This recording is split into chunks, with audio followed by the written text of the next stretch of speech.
اگر وہ آپ کے پاس ایک شیٹ ہے، آپ کو پتا ہے کہ آلو ہے، ان کا بھاؤ یہ ہے، آپ مارکیٹ سے مہنگے لے کر آ رہے ہو، کیوں وہاں پہ آواز کو کیوں دبایا جاتا ہے؟ بہت اچھی بات کی ہے. اب اس کی طرف بھی بالکل آتے ہیں، لیکن ابھی میں پہلے آپ کو باقی رائٹس میں بتا دوں. دوسرا یہ ہے کہ انتخاب کا حق. ٹھیک کہ اس کے پاس وافر چیزیں پڑی ہوں. یہ نہیں ہو کہ وہ مجبور ہے مارکیٹ میں ایک ہی برانڈ اویلیبل ہے، لمیٹڈ چیزیں ہم مجبور ہیں وہ خریدیں. اس کیس میں کنزیومر کے ساتھ زیادتی ہونا یقینی ہے، کیونکہ جب اس کا سپلائر ایک ہے، جب برانڈ ایک ہے، تو کنزیومر کے پاس آپشن بھی نہیں ہے. بالکل. تو اس لیے جو ہے اقوام متحدہ نے اس پہ زیادہ ایمفیسائز کیا کہ حکومتوں کی ذمہ داری ہے کہ وہ کسی بھی خاص شے کی منوپلی قائم نہ ہونے دے، کسی ایک شخص کی اجارہ داری نہ بننے دے. بالکل. آج میں ان کمپنیز کے نام نہیں لینا چاہ رہا، لیکن مارکیٹ میں کچھ ایسی چیزیں ہیں جو صرف ایک ہی کمپنی بنا رہی ہے اور وہ اس کا جب چاہے جو چاہے ریٹ مقرر کرتے ہیں. جی ٹھیک. تو ہمارے پاس آپشن ہی اور کوئی نہیں ہے، چوائس نہیں ہے کوئی اور. ہم اپنے آئندہ آنے والے پروگرام میں ان اشیاء کے بارے میں ضرور بات کریں گے جی جو مارکیٹ میں اس وقت ایک اویلیبل ہے. ان پہ اجارہ داری ہے، صرف ایک شخص کی اجارہ داری ہے.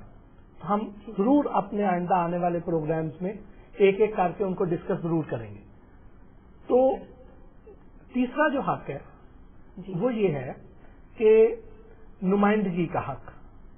صارفین کے بارے میں جو بھی قوانین بنے، اگر کسی شے کی قیمت بڑھانی ہے، کوئی نیا ٹیکس لگنا ہے، کوئی پروڈکٹ نئی لانچ کرنی ہے، یا کنزیومرز کے رائٹس کو پروٹیکٹ کرنے کے لیے کوئی قانون سازی کرنی ہے، تو اس میں کنزیومرز کی نمائندگی ضرور ہونی چاہیے. جی بالکل.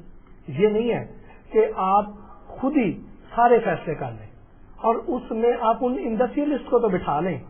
بالکل. جو وہ شے بنا رہے ہیں وہ تو نیچرل سی بات ہے نا، وہ تو اپنے مفاد کی بات کریں گے. کنزیومرز کی بات کنزیومرز ہی کر سکتے ہیں. بالکل. وہ انڈسٹریلسٹ، وہ مینوفیکچرر یا وہ حکومت جو ٹیکس لگانا چاہتی ہے یا اس سے ریونیو جنریٹ کرنا چاہتی ہے، تو وہ تو کنزیومر کی فیور میں شاید نہ جائے. بالکل. اور ایسا ہی ہوتا ہے، ایسا ہو رہا ہے ہمارے ساتھ. ہی ہو رہا. آج کبھی پیٹرول کی قیمتیں بڑھ جاتی ہیں، کبھی گیس کی قیمتیں بڑھ جاتی ہیں، بالکل. کبھی بجلی کے ریٹ بڑھ جاتے ہیں، یا مختلف جگہوں پہ کبھی اس کی پابندی کا فیصلہ کر لیا جاتا ہے کہ جی یہاں پہ لوڈ شیڈنگ ایسے ہوئے گی. ٹھیک. ایسے بہت سارے خود ہی سے فیصلے کر لیے جاتے ہیں. وہاں پہ کیا کنزیومرز کو بھی کوئی شامل کیا جاتا ہے؟ بالکل بھی نہیں کیا جاتا. ان کے رائٹس کو تو مد نظر رکھا ہی نہیں جاتا. جی. اب اپنی ہاں کی جاتی ہے، جس میں ہمیں فائدہ ہے وہ چیز چلا لی، اور کنزیومر کے بارے میں سوچے ہی نہیں کہ کیا وہ یہ پے کر سکتا ہے یا نہیں. یہ بات آپ نے بالکل ٹھیک کی. اب یہاں یہ وہ قوانین ہیں جو دین اسلام نے بھی ہمیں دی ہیں. جی بالکل. ٹھیک. لیکن ہم اپنے دین سے بھی دور ہوتے جا رہے ہیں، اور جو آج کے ماڈرن قوانین ہیں وہاں پہ بھی کنزیومر کا خیال یقیناً رکھا گیا ہے. جی بالکل. لیکن ہمیں ان چیزوں کا پتہ ہی نہیں ہے. ٹھیک. اس کے بعد امپورٹنٹ اگلا جو حق ہے وہ اس سے بھی زیادہ امپورٹنٹ ہے کہ اگر آپ نے کوئی چیز خریدی ہے اور وہ اس چیز کی کوالٹی ٹھیک نہیں نکلی، تو آپ کو اس سے کوئی نقصان پہنچا ہے، چاہے مالی نقصان ہے یا آپ نے وہ شے یوز کیا ہے تو آپ کو کوئی صحت کو کوئی نقصان ہو گیا، خدا نخواستہ فوڈ پوائزننگ ہو گئی ہے، یا کوئی اور کوئی سیریس کوئی اندر ایسی انفیکشن ہو گئی یا کوئی اور پرابلم ہو گیا، تو آپ اس کے لیے ڈیمیجز کلیم کر سکیں.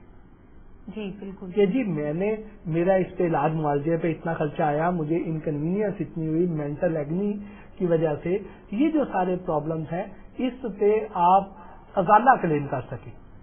بالکل. آج کے جتنے ترقی یافتہ ممالک ہیں وہاں پہ یہ سب کچھ چلتا ہے. ایکچولی کنزیومرز کو اپنے رائٹس کے بارے میں پتہ ہی نہیں ہے. جی. ابھی ایک ایسی چیز ہے کہ یہ کلیم کیا جا سکتا ہے، کتنی مطلب دنیا کو اویئرنیس ہی نہیں ہے، ہمیں اویئرنیس ہی نہیں ہے. ایسا ہی ہو رہا ہے، ہم لوگ کوئی چیز کھاتے ہیں، کوئی پرابلم ہو گئی تو ایسا ہم کبھی نہیں سوچتے کہ ہم جائیں اور کلیم کریں. جب ہم کلیم نہیں کرتے، چپ کر کے گھر میں بیٹھ جاتے ہیں، ڈاکٹر کے پاس گئے، میڈیسن لی اور ٹھیک ہو گئے، اور دوبارہ پھر اسی شاپ پہ جا کے کھڑے ہو گئے. بالکل. پھر اس کے بعد اب پھر اگلا جو امپورٹنٹ حق ہے وہ یہ ہے درست اطلاع کا حق. جی بالکل ٹھیک. اب درست اطلاع کا حق کیا ہے کہ آپ نے کوئی پروڈکٹ خریدی, جی اس کے اوپر ساری انفارمیشن موجود ہونی چاہیے. جی بالکل. یہ نہیں ہے کہ وہ پروڈکٹ کے اوپر انہوں نے کچھ بھی نہیں لکھا ہوا, آپ کو پتہ ہی نہیں ہے. مارکیٹ میں کوئی پروڈکٹ ہوتی ہے اور اس کا نام مینشن ہوتا ہے, میڈ آف کیا ہے, اس کا کیا انگریڈینٹس کیا ہے, یہ بالکل مینشن نہیں ہوتے نا. اور اس کے اوپر انگریڈینٹس لکھنا بھی ضروری ہے. جی بالکل. دوسرا یہ ہے کہ اس کے اوپر مینوفیکچرنگ ڈیٹ لکھنا ضروری ہے. جی. تیسرا یہ ہے کہ اس کے اوپر اس کی ایکسپائری ڈیٹ لکھنا ضروری ہے. جی. ٹھیک. یہ کیوں ضروری ہے؟ ہوتا یہ ہے کہ بازار میں ایسی کیچپس اویلیبل ہیں. میں عام فہم انداز میں بات اگر کروں جو عام ویور کو بھی سمجھ آئے, وہ یہ ہے کہ کیچپ ایسی بازار میں اویلیبل ہے جس کے اوپر وہ لکھیں گے کہ ہم نے اس میں ویجیٹیبل پلپ ڈالی ہے. جی. ٹھیک. ویجیٹیبل پلپ ایک گول مول سا نام ہو گیا. وہ پلپ کسی بھی ویجیٹیبل کی ڈالی جا سکتی ہے, اس کا مطلب نام اس کا ٹومیٹو کیچپ ہے تو اس میں ٹومیٹو کا پلپ ہی یوز ہونا چاہیے. ٹھیک. بالکل. لیکن ہوتا کیا ہے, ایک سیزن ایسا آتا ہے جب ٹماٹر ذرا مہنگا ہو جاتا ہے اور گاجر سستی ہو جاتی ہے. اب وہاں پہ وہ لوگ گاجر کا پلپ اس میں ڈالیں گے اور اس میں باقی فلیور ایڈ کریں گے اور وہ ٹومیٹو کیچپ تیار. اب یہ کنزیومر کے ساتھ کھلی دشمنی ہے, دھوکہ ہے. بالکل. آپ اس کے اوپر اگر آپ گاجر ڈال دیں تو لکھیں گاجر کا پلپ ہے. جی. ٹھیک. یا اس میں اگر آپ گاجر کا اور ساتھ ٹومیٹو کا پلپ مکس کر کے کر دیں تو بھی آپ لکھیں, مینشن کر. جی. ٹھیک ہے. اس کو کلیئرلی مینشن کریں. ٹھیک ہے. اسی طرح ہی جب آپ دیکھیں کہ کچھ لوگ ایسے ہیں جو اس کے اوپر ایکسپائری ڈیٹ نہیں لکھتے ہیں. اب ایکسپائری ڈیٹ لکھنا بہت ضروری ہے. ہم آپ سے مزید بات کریں گے, وقت ہو رہا ہے بریک کا, ہمارے ساتھ رہیے گا.